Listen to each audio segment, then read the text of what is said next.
Magandang araw po. Makatang Tambay pong muli nagpupugay. Ang tanging puhunan lamang ay mga logic ng buhay. Pa-subscribe naman at panoorin mo kung ano ang meron kay Makatang Tambay. Okay. Itong mga sinasabi ni Senator Trillanes sa mga bawat pag-interview sa kanya sa media. Na sabi nga niya hinug na hinug na. Hinug na ang impeachment na inihanda nila para sa pangalawang Pangulo na si Inday Sara. At dahil nga hinug na ito, nakita natin na talagang nagkukumog sila. Na para nag-uunahan pa nga kung sino mauna sa pagsampa ng impeachment sa Kongreso, di ba? Pagkahain ng isa, kinabukasan, naroon na rin kaagad yung Makabayan Black para maghain para naman sa reklamo nila.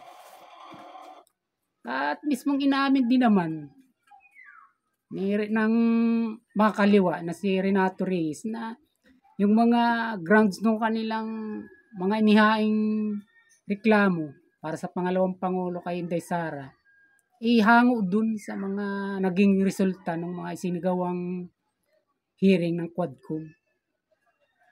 At dito, kaya nga nasasabi natin na kumbagay timing yung kanila na ito na yung panahon, sabi nga ni Trillanes, hinug na. Tinantya din nila. Nasa kanilang mga pagtaya ay okay na ito. Sapat na nating bumbahin dito ang Vice Presidente para ito yung mapatalsik natin at matanggal sa pisto. Bakit? Dahil simple may mga factors na ganito dahil sa mga pag-hearing na yan. Iniisip nila na sa kung ilang buwan na pagtalakay nila dyan sa Kongreso o sa Senado man, sira na.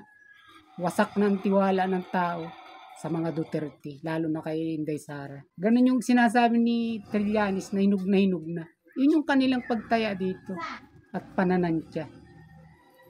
At yun namang mga ebidensya nila, o yung mga basihan, kaya naman ng pagsasampa nila ng impeachment case, ihango dun sa mga fishing expedition na sinagawa nila.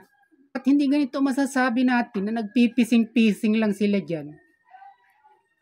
Doon sa mga hearing na mga pagtatanong nila at pag-uusisa, doon sila kumukuha ng butas, doon sila humahanap ng pagkakamali para ikaso kay Inday Sara. At sa tingin nila ay sapat na yung mga nakita nilang mga mali doon sa mga ginagawa nilang hearing, mga isinasagawa nila. Kaya naman ito, nagbuo na nga sila ng mga kaso nararapat doon sa requirements o inihiling sa impeachment article para nga ito maisampa na nila. At naisa-isa na rin nga natin kung ano itong mga provision na ito ng article of impeachment. Ito nga yung betrayal of public trust, bribery, culpable violation of Constitution, graft and corruption, saka yung other high crime. O, isa-isa na natin yan. Doon nila inihana yung lahat ng kanilang mga reklamo na doon hango sa kanilang pagpipising expedition nila. Kumbaga nilika talaga nila yung problema ni BP Sara na para pagkatapos na sa tingin nila hinug na, kaya nasabi ni ating Senador Antonio Trillanes, ay sa kanilang tingin nasira na nila sa paningin ng tao. Pero yun ang pagkakamali nila. Dahil sa pagtatangka nilang ito, isang araw pa lang mula nang isampa nila yung impeachment laban sa pangalawang Pangulo, ay nagpahayag na nga ang Iglesia ni Cristo na magsasagawa sila ng malakyan at malawakang protesta o rally sa anong panig ng Pilipinas ito. Bilang pagtutulong sa ginagawa nilang yan na tila pagka walang respeto sa pangalawang Pangulo na walang hintong pag-atake para dito. At dito nga sa mga grounds na tinipon ng mga nagsampang ito, panguna nga ito ni Laila de Lima, nila Franz Castro, dalawang grupo nga nagsampang ito. Makikita natin na tila talagang hinuhukus-pukus lang nila para makalika sila ng ikakaso sa ating kalawang Pangulo, si Inday Sara. Yun yung malinaw dito na ginagawa nila.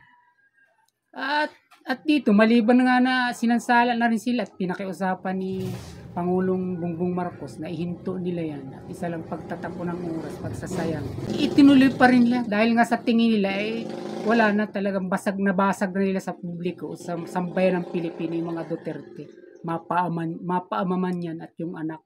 Ganun yung kanilang tinutuko na hinug na.